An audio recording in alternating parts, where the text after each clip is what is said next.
এই শীতের সকালের ভিতরে যাচ্ছি খেজুরের রস খেতে। আমার সাথে আজকে আসছে নাইম, শান্ত, আলামিন, সৌরভ। আজকে যেই পরিমাণে শীত ছিল আমাদের সকালে উঠতে হয়ে গেছিল অনেক দেরি। আমরা এইটা ভাবতেছিলাম আমরা যাই কি রস কি পাবো কি পাবো না।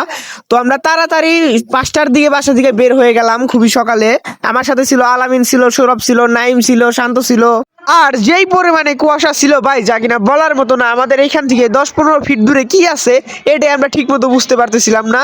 তো যাই হোক আমরা সকালে সবাই মিলে হাঁটতে হাঁটতে চলে গেলাম সরাসরি সমাধান মোড়ের ওইখানে, কারণ আমাদের এখানে সমাধান মোড়ের ওইখানেই খেজুরের রসগুলো আর কি বিক্রি হয়। আর এইখানে আমাদের সবার হাতে ছিল হচ্ছে খেজুরের রস। আমাদের খেজুরের রস প্রতি গ্লাস প্রতি বললো 20 টাকা করে। আমরা টোটাল 4 গ্লাস নেই। আর খেজুরের রসের লিটার হচ্ছে 100 টাকা লিটার আমাদের এখানে। আর আপনাদের ওখানে কিরকম দামে বিক্রি হতেছে এটা অবশ্যই জানাবেন। আর ঠান্ডা লাগার কারণে আমার ভয়েসটা পুরোপুরি চেঞ্জ হয়ে গেছে, এইটার জন্য আপনাদের কাছে আন্তরিকভাবে দুঃখিত বা সরি বলতেছি, কারণ প্রচুর পরিমাণে ঠান্ডা লাগছে আমার। আজকের জন্য এই পর্যন্তই। আসসালামু আলাইকুম, সবাই ভালো থাকবেন। ফেসবুক পেজ থেকে দেখে থাকলে ফলো করে দিবেন, ইউটিউব চ্যানেল থেকে দেখে সাবস্ক্রাইব করে দিবেন। আসসালামু আলাইকুম, সবাই ভালো থাকবেন, সুস্থ থাকবেন, আল্লাহ হাফেজ।